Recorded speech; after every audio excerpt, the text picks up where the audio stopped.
الحمد لله وكفى وسلام على عباده الذين اصطفى أما بعد.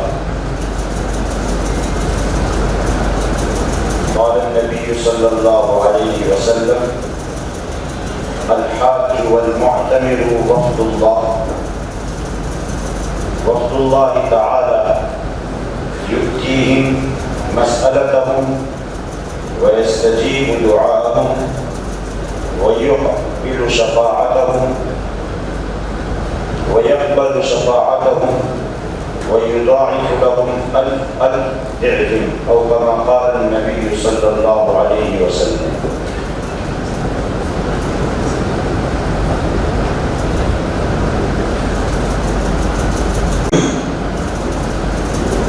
حجاج کرام، چونکہ اس وقت مختصر سے وقت میں مجھے آپ کو جس عبادت کے لیے اللہ نے آپ کو منتخب فرمایا ہے، اس عبادت کے فضائل ہمارے ذہنوں میں جب رہیں گے، ان فضائل کی وجہ سے عبادت آدمی غفلت سے کرتا ہے، اور عبادت کی ادائیگی میں ہونے والی مشقت خوشی خوشی کھیلتا ہے۔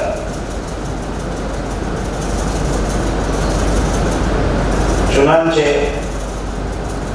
نبی کریم علیہ السلام نے حج اور عمرہ کے متعلق جو فضائل بیان فرمائے ہیں وہ بہت ہی کثیر ہے، بڑی مقدار میں۔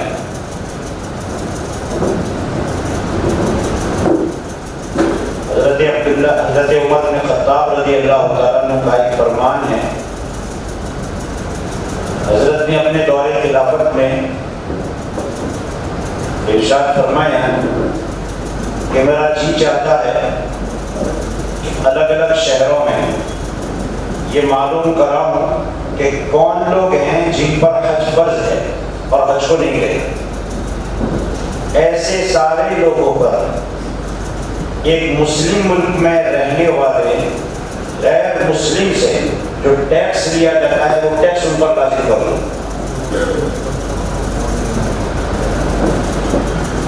اس لیے پہلی بات تو یہ ہے کہ جس پر حج فرض ہے اس کا فریضے کو ادا کرنا اتنا مضیق، ہمارے علماء کی اصطلاح میں اتنا تنگی کے ساتھ یہ فریضہ ہے،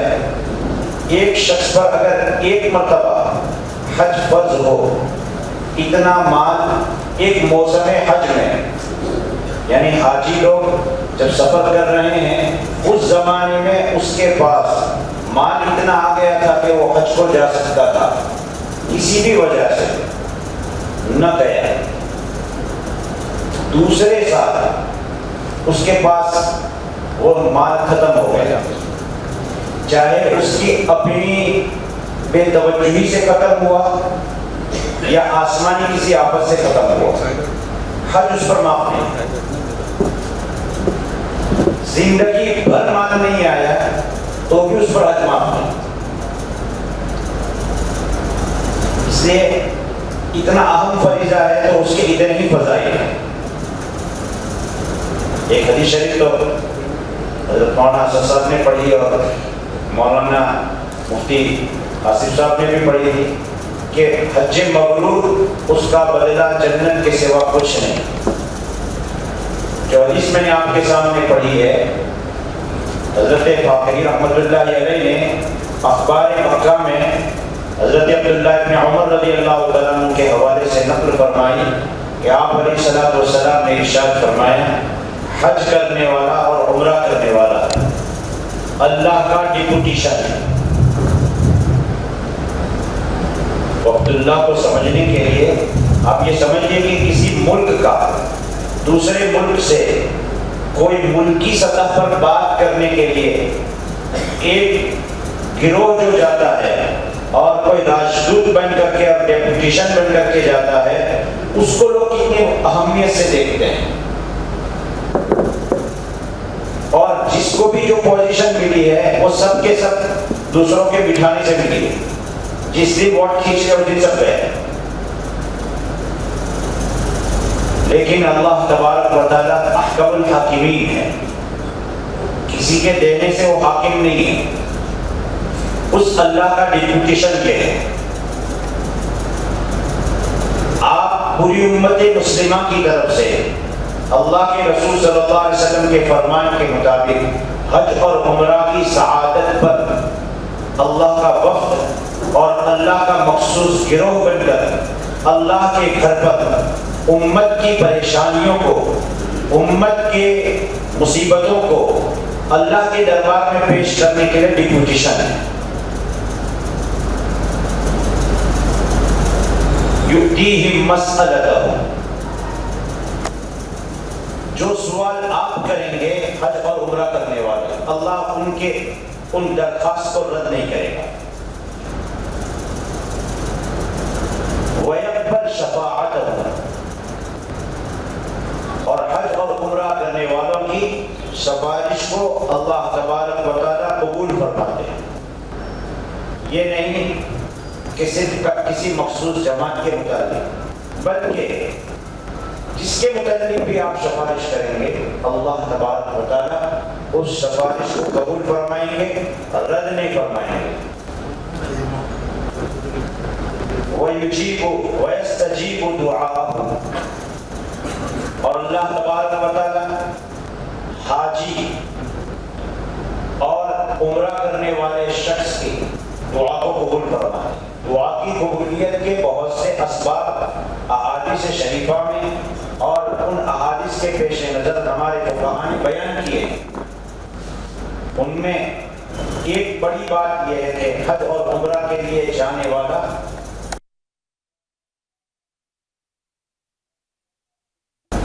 دیکھیے،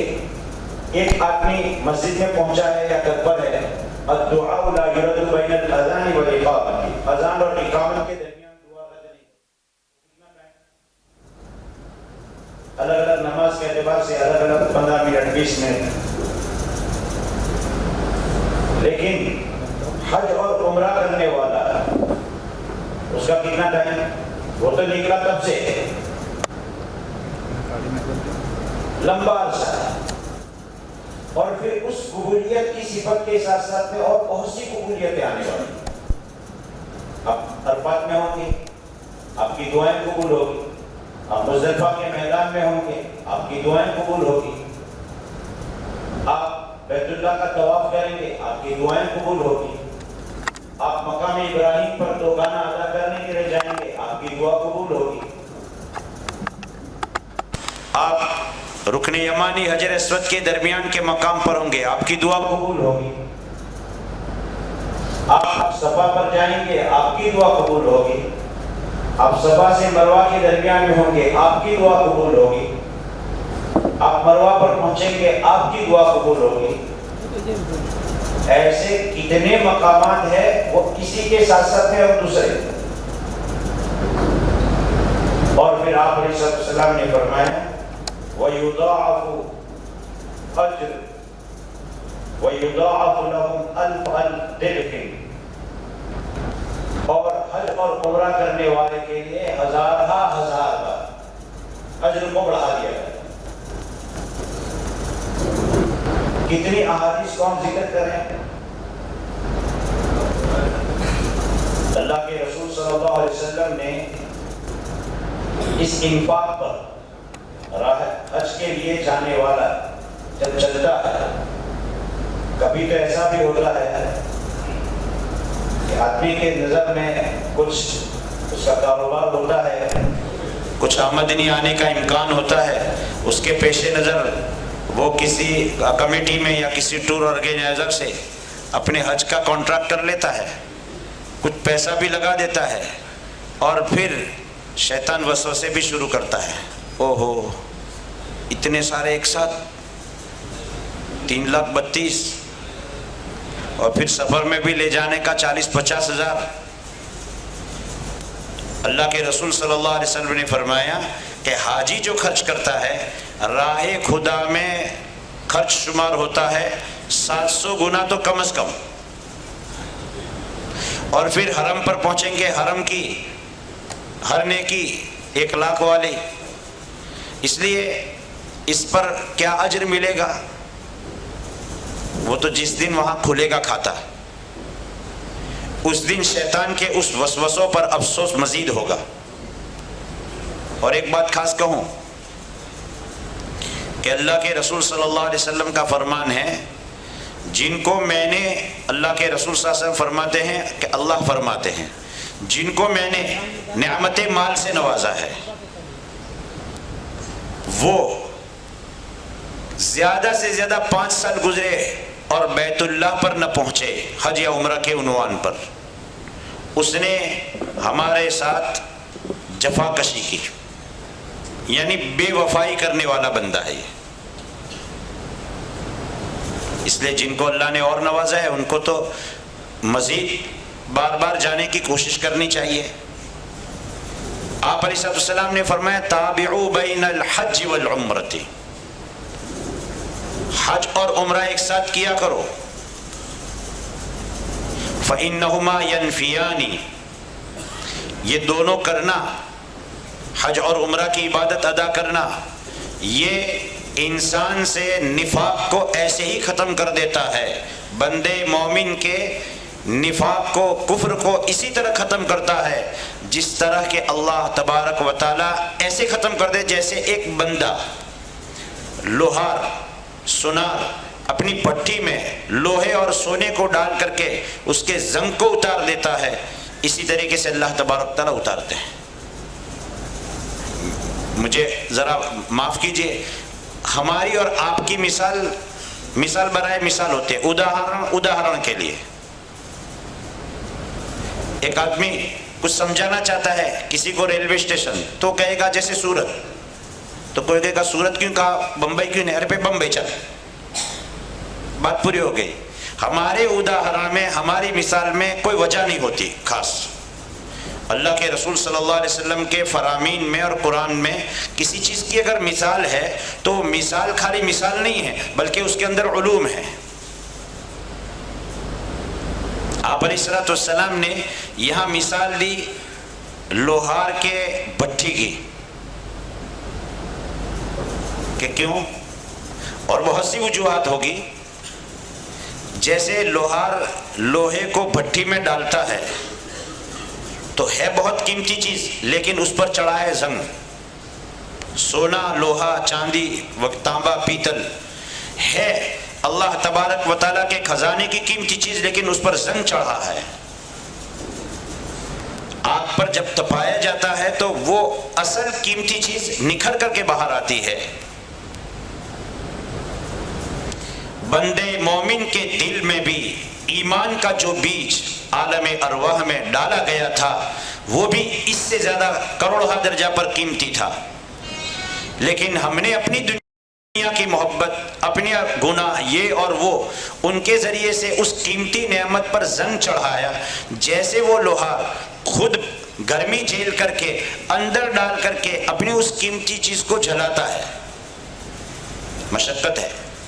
اسی طریقے سے ہمارے اپنے ایمان کا نکھار پیدا کرنے کے لیے یہ مشقت کا عمل ہے۔ آدمی کی طبیعت اللہ تبارک و تعالیٰ نے بنائی ہے، لوگوں کے ساتھ مل جل کر رہے، خاص کر کے بیوی بچوں اور اپنے مانوس جگہ پر رہے۔ سفر حج کے لیے کوئی بھی ہو، کروڑ پتی ہو کہ کوئی ہو، اس کو اپنا علاقہ چھوڑنا ہے، اور پر مشقت، بھلے آج بہت آسانیاں ہیں لیکن ان کے ساتھ ساتھ میں کچھ نہ کچھ مشقت ہوتی ہے۔ جب آدمی سفر جھیلتا ہے، مشقت جھیلتا ہے، تو جیسے وہ لوہار لوہے کو اور سونے چاندی وغیرہ کو بھٹی میں ڈال کر مشقت جھیل کر کے وہ صفائی ہوتی ہے، تو اللہ تبارک و تعالی سفر حج اور عمرہ کا کروا کر کے ہمارے اندر بھی اسی ایمان کو، قیمتی ایمان کو اور زیادہ واضح کرنے کے لیے اور زیادہ ہمارے حق میں مفید بنانے کے لیے ہم کو لے جا رہے ہیں۔ اس لیے اس حدیث سے یہ پتہ چل رہا ہے کہ ہمارے لیے یہ سفر حج اور عمرہ اپنے سے کفر و نفاق کے دور کرنے کا ذریعہ، اور یہ بہت بڑی نعمت ہے۔